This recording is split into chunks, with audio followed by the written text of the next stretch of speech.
Le journal. Rétrospective, mesdames et messieurs, merci de la... Mesdames et messieurs.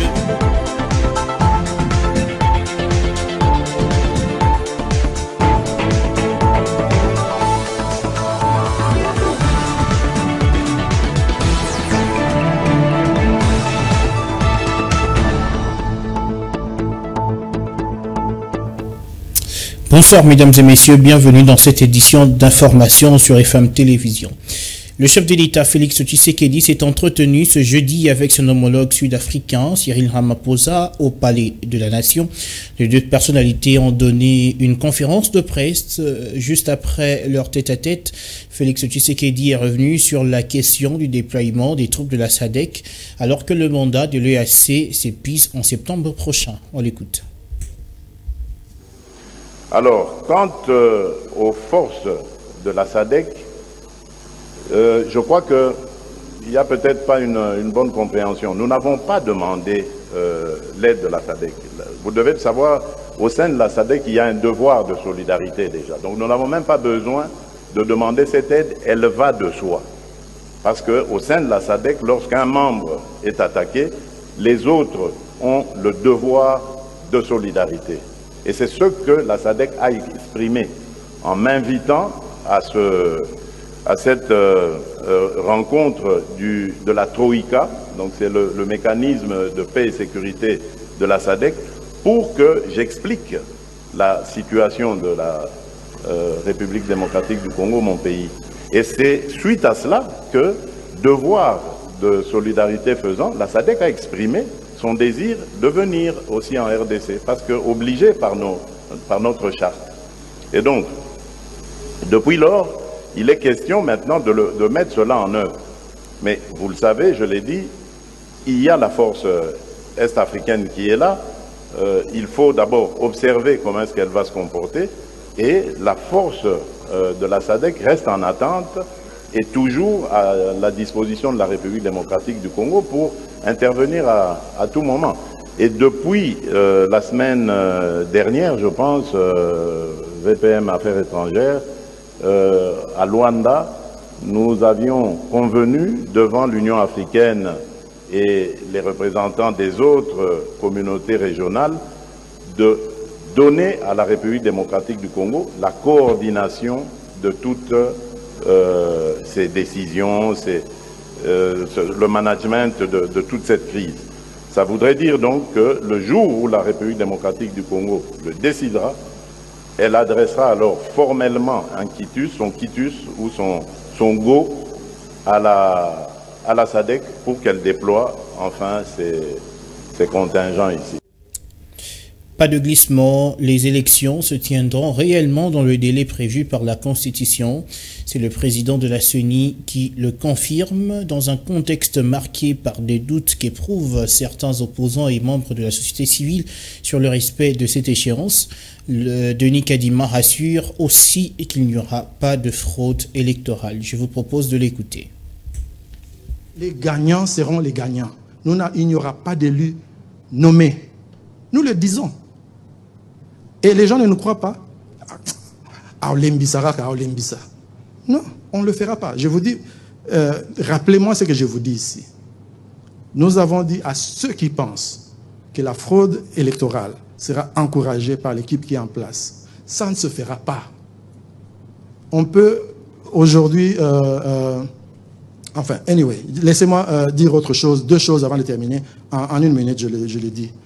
Par rapport au BRTC, Bureau de réception et de traitement de candidature, nous n'avons pas le temps de prolonger. Parce que là aussi qu'on voit les désordres au niveau des partis politiques. Je pense que NDI a vraiment du pain sur la planche. Je ne sais pas où Daniel est. Oui, vous avez du pain sur la planche. Vous savez, nous avons déjà fait plus d'une semaine. Nous sommes peut-être au 10e jour, je ne sais pas. On avait commencé le 25, le 26. Et ils n'ont pas encore soumis les dossiers. Et à la fin, on va nous demander de prolonger. Nous n'avons pas le temps de prolonger.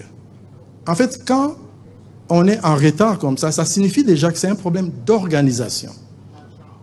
Des problèmes d'argent. Si vous avez un problème d'argent, hein, je comprends. Il y a un problème d'argent. Il n'y a pas que le problème d'argent, parce qu'il y a cette possibilité d'avoir les femmes sur votre liste.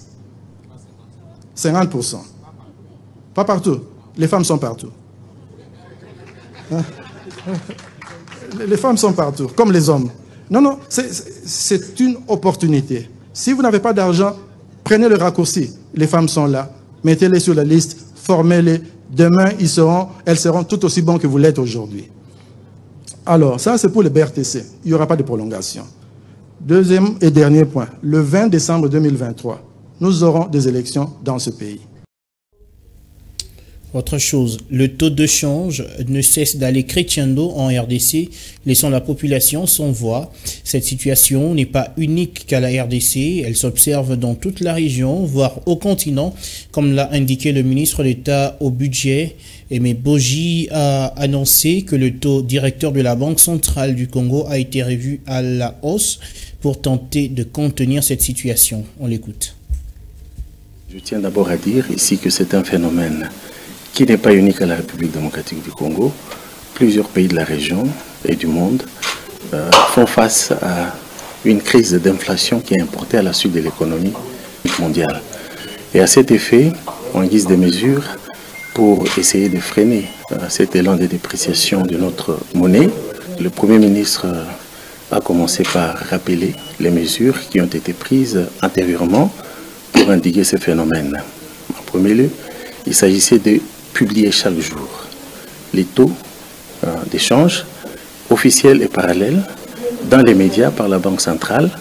Et en deuxième lieu, on rappelle la nécessité des bureaux d'échange d'afficher les taux à l'intérieur des bureaux et pas à l'extérieur. Comme deuxième mesure, les taux directeurs des bons BCC qui vient d'être relevé le sera peut-être dans les semaines qui viennent, en vue de réduire la demande et d'absorber la liquidité sur le marché d'échange et ainsi contribuer à la stabilisation de notre monnaie locale. La Banque centrale va continuer aussi à utiliser tous les autres instruments classiques disponibles pour endiguer cette crise et permettre à la stabilité de notre monnaie. On parle d'éducation. Moamba est plébiscité meilleure province éducationnelle de Kinshasa. Cette cote a été attribuée par le ministre de l'EPST lors d'un échange mercredi 5 juillet avec les chefs d'établissement autour de certaines instructions devant booster ce secteur. Reportage Alexandre Polinkamania et Samuel Ilunga. Cette note attribuée à la province éducationnelle de Moamba est le fruit d'un travail acharné abattu par le personnel éducatif de ce secteur a révélé les niveaux de l'éducation et de l'administration. Nous avons été à la Chambre, les sièges des antivaleurs à Kinshasa, siège des antivaleurs. Et si nous le disons, c'est que nous pointons du doigt les mal et que ça doit être corrigé. Et tous les responsables qui sont placés à la tête de ces provinces doivent renverser la tendance. Malgré cela, quelques antivaleurs persistent. Sur cette question, le professeur Tony Boaba a tapé du poing sur la table. Beaucoup d'écoles privées fonctionnent sans arrêter. On a publié les répertoires des écoles privées. Ils ne se retrouvent pas dans les répertoires. Et nous avons demandé qu'ils régularisent la situation. Mais ils laissent passer le moratoire. Nous attendons que le moratoire passe. Nous savons ce que nous ferons. Motif de satisfaction pour l'inspecteur principal provincial de Kinshasa Moamba qui a promis de laisser des empreintes positives dans son secteur. Si nous voulons quitter Moamba aujourd'hui, nous aurions laissé l'empreinte digitale. L'empreinte digitale, c'est que son Excellence en est témoin et il l'a déclaré. Pour rappel, la province éducationnelle Moamba était notamment acquiseuse de mégestions et des détournements de fonds. Tout ceci appartient au passé grâce au leadership de l'inspecteur principal Vital Kadiata. À l'occasion de la commémoration de la mort de Maman Kimpavita, son éminence l'ambassadeur Mangele Silobassa, chef suprême et chef de la Crétébéenne, a participé à un grand culte d'action de grâce organisé pour la circonstance au Palais du Peuple le 2 juillet par l'Association des prophètes du Congo. Reportage Sufi Kalumbwe et Torre Satibo.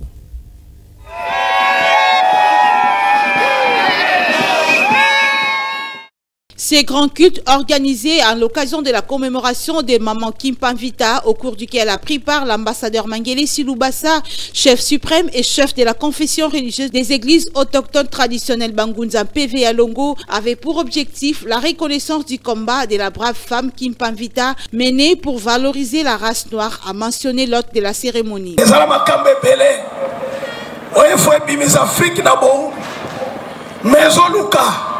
Sagesse moko spirituelle et s'ajouter l'intelligence à ma dirigeant Abisso. Ce rendez-vous sacré a connu plusieurs étapes, notamment la louange, l'adoration et autres. Le moment le plus fort était les prières dites dans 4 langues nationales par différents hommes de Dieu, notamment son éminence Néron Kunku, représentant les gars de l'église chrétienne Union du Saint-Esprit, église de Tataonda.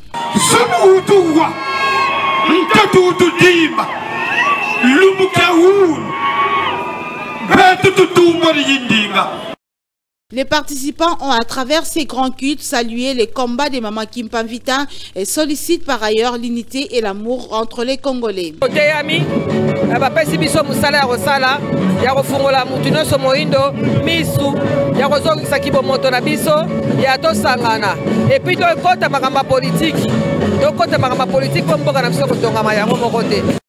L'ambassadeur Mangele Silubasa, chef suprême et chef de la confession religieuse des églises autochtones traditionnelles Bangunza, a circonscrit en quelques mots l'importance de cette grande rencontre à l'honneur de Mama Kimpanvita. Kokufateme ministère ya Mama Kimpanvita.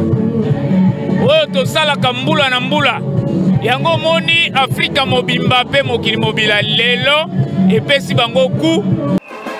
Ce n'était que le début de la célébration de la commémoration de Mama Kimpanvita après le lancement intervenu un jour avant et dont la clôture est prévue le 31 juillet au terrain Sainte-Thérèse Angeli où sera célébrée la journée internationale de la femme africaine.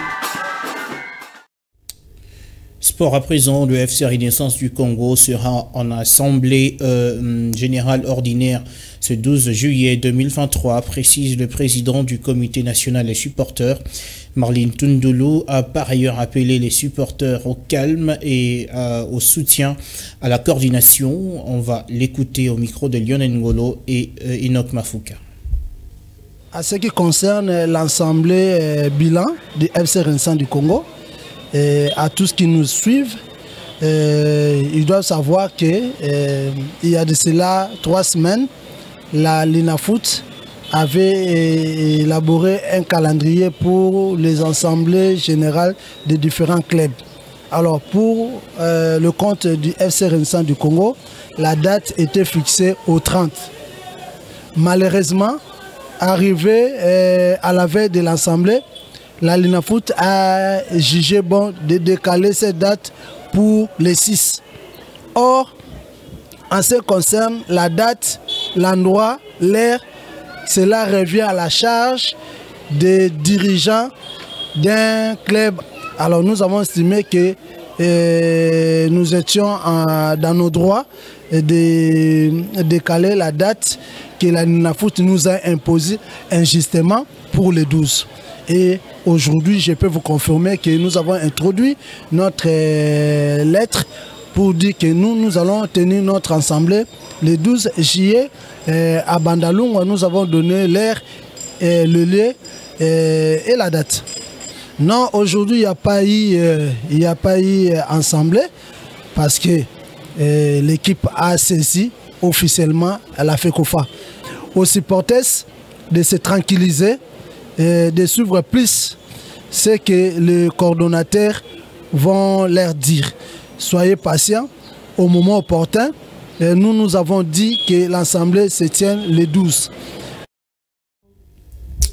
Et puis on va se quitter sur cette note. C'est déjà pour la fin de ce mois le début des 9e Jeux de la francophonie à Kinshasa. Mais il y a des laboratoires qui opèrent de sorte que ces Jeux ne soient pas un succès. C'est ce qu'a déclaré le porte-parole du gouvernement. Patrick Mouyaya annonce un briefing de presse sur terrain pour prouver l'avancement à grande échelle des travaux. On l'écoute. D'ici la fin de la semaine, nous aurons un briefing sur terrain pour vous permettre de voir, d'apprécier de vos yeux les travaux qui sont faits, la qualité des travaux qui ont été faits. Et donc, il y a évidemment des concertations, des discussions à avoir, parce que les uns et les autres ont besoin naturellement d'être rassurés sur les dispositions sanitaires. Il y avait des ambulances de type spécifique, on les appelle ambulances de type A, j'apprenais moi-même, qui ont déjà été commandées et qui devraient être en mesure de prendre en charge les cas les plus urgents. Il y a la question de la sécurité qui a été soulevée, parce que je vous ai dit tout à l'heure qu'il y a beaucoup des laboratoires qui opèrent et qui ne veulent pas que les Jeux de Kinshasa puissent être succès. Et lorsqu'on commence à soulever les questions de la sécurité, lorsqu'on commence à manipuler et à grossir, parce qu'on ne peut pas dire qu'il n'y a pas de problème de sécurité à Kinshasa, il y en a dans toutes les villes du monde, mais que ces problèmes doivent être considérés comme des problèmes ordinaires qui sont pris en charge.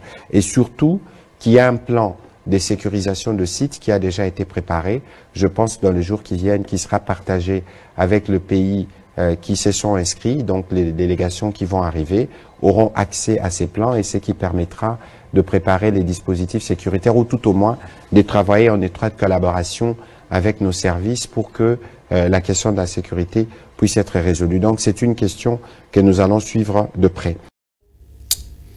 C'est la fin de ce journal, Madame, Messieurs. Merci à tous de nous avoir suivis.